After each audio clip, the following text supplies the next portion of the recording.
Assalamualaikum warahmatullahi wabarakatuh. Halo anak hebat, semoga kalian dalam keadaan sehat dan bersemangat untuk belajar hari ini ya. Hari ini kita akan belajar membuat laporan hasil wawancara. Sebelum belajar, mari kita berdoa terlebih dahulu. Semoga apa yang kita pelajari hari ini dapat memberikan manfaat. Tujuan dari pembelajaran kali ini yaitu siswa dapat menuliskan laporan hasil wawancara dengan benar. Laporan hasil wawancara merupakan tulisan yang berisi seluruh kegiatan wawancara yang telah kamu lakukan dengan narasumber.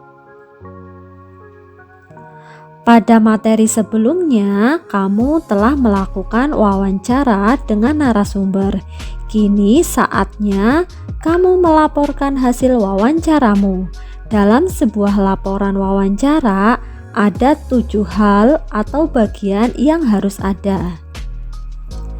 Ketujuh bagian tersebut yaitu ada latar belakang, yang kedua tujuan, ketiga topik wawancara, keempat waktu dan tempat wawancara, kelima nama pewawancara dan narasumber, keenam hasil wawancara, dan ketujuh kesimpulan.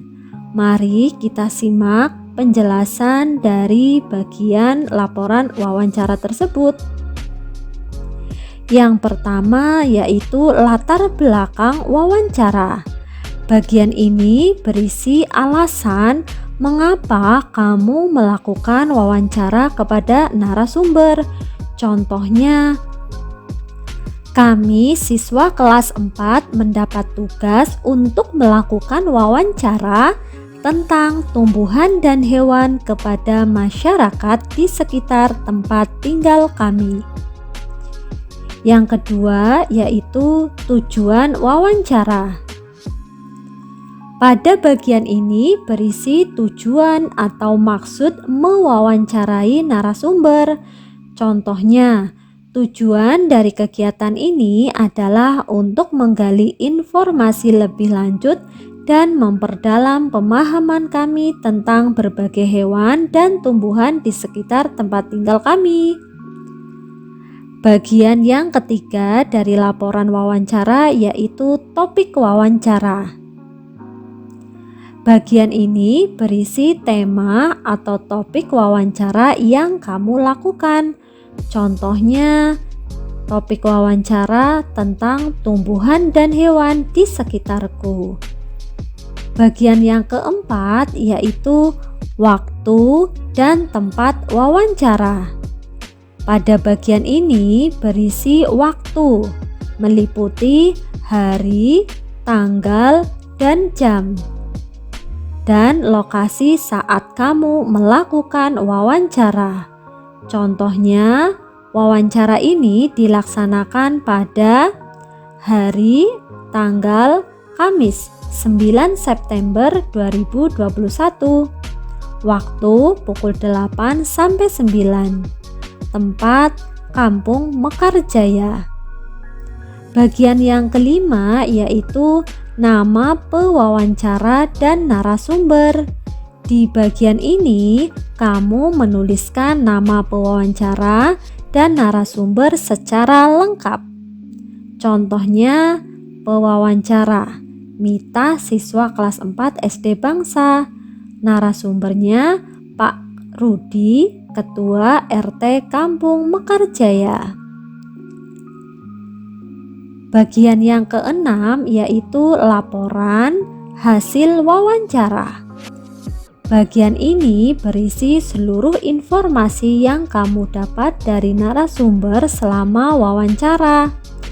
Contohnya, pada hari Kamis 9 September 2021 pukul 8 sampai 9 saya melakukan wawancara kepada Bapak Rudi tentang tumbuhan dan hewan di sekitar tempat tinggalku. Pak Rudi menjelaskan ada beberapa tumbuhan yang bisa tumbuh subur di Kampung Mekarjaya, yaitu tumbuhan kelapa. sehingga kampung tersebut terkenal sebagai penghasil kelapa.